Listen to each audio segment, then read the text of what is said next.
പറഞ്ഞിരിക്കുന്ന കാര്യം എന്ന് പറഞ്ഞു കഴിഞ്ഞാൽ ലൈംഗിക അതിക്രമം. ആരാടാ നിന്നെ ഈ ദുശീലങ്ങളൊക്കെ പഠിപ്പിച്ചത്? ഒരു ലൈംഗിക അതിക്രമം എന്ന പേരിൽ ആര് കൊടുത്താലും അറസ്റ്റാണ്. നോക്കിയിട്ട് തന്റെ കാര്യം പോക്കാം.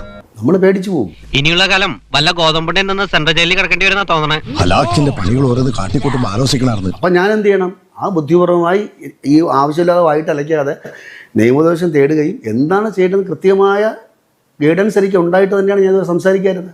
എവിടെയോ എന്തോ തകരാറുണ്ട്. എന്തുകൊണ്ട് ഇപ്പൊ സംസാരിക്കുന്നു, ഇതുവരെ എന്തുകൊണ്ട് വന്നില്ല എന്നുള്ളതിനുള്ള മറുപടിയാണ്. അവൻ പണ്ട് തൊട്ടേ അങ്ങനെയാ. മനസ്സ് വിഷമിച്ച അപ്പ സ്ഥലം വിട്ടുകളി. ഇപ്പൊ സംസാരിക്കാൻ എനിക്ക് സമയമായി. ഇതിൽ നിന്ന് ഒരു കാര്യം ഏതാണ്ട് ഉറപ്പാണ്, ഇതൊരു കള്ളക്കേസാണ് എന്നുള്ള തരത്തിൽ ഏതാണ്ട് തെളിയാറായിട്ടുണ്ട്. എന്നെ മനഃപൂർവ്വം കരിവാരിത്തേക്കാൻ കുറച്ച് ആൾക്കാർ ഇറങ്ങിയിരിക്കുകയാണ്. പക്ഷേ ഈ ലൈംഗിക അതിക്രമത്തിനൊപ്പം ഇത് വീഡിയോയിൽ പകർത്തി എന്നുള്ളതാണ്. അങ്ങനെയാണ് കേസ്. അയ്യേ, വളരെ മോശം. ഈ പറഞ്ഞ സാധനം അമ്മച്ചാണ്, ഞാൻ ചെയ്തിട്ടില്ല. വേറെ വല്ല പെണ്ണായിരുന്നെങ്കിൽ ഓക്കെ. മൊബൈൽ ഞാൻ ഒളിപ്പിച്ചു വെച്ചിട്ടുണ്ടോ? ഇല്ല. അത് അന്വേഷണ ഉദ്യോഗസ്ഥന്മാർക്ക് ഞാൻ കൈമാറി.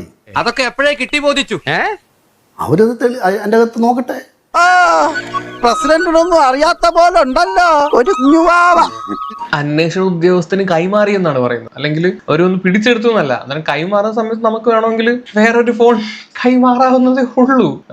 അതൊക്കെ എപ്പോഴേ കട്ട് ബോധിച്ചു. കാരണം എൻ്റെ കരിയർ നശിപ്പിക്കുന്ന വിധത്തിലാണ്.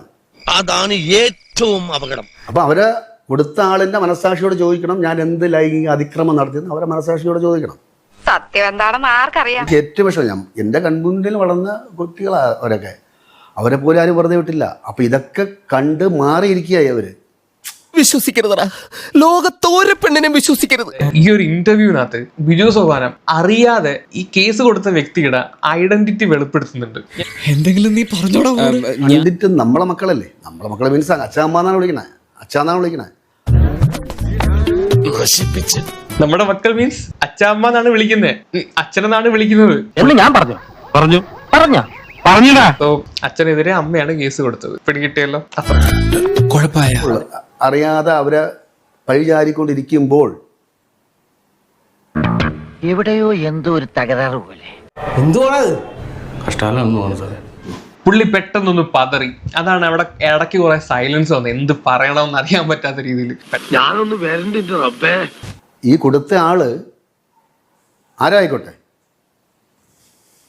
ഇനി ഇവിടെ നിന്ന് അഴിവണ്ടാവാ, നമുക്ക് അങ്ങോട്ട് മാറിയിക്കാം. എന്താണെങ്കിലും തെളിയട്ടെ, അത് തെളിയണം. ഇതൊരു കള്ളക്കേസാണെങ്കിൽ സത്യം പറഞ്ഞാൽ അവരെയൊക്കെ പബ്ലിക്കിന്റെ മുന്നിൽ കൊണ്ടിട്ട് നാറ്റിക്കണം എന്നേ പറയാനുള്ളൂ. ഗ്രഹണം ബാധിച്ചാലും അതിനൊരു സമയമുണ്ട്. സൂര്യൻ ആ കറുത്ത മറവിട്ട് പുറത്തു വരും.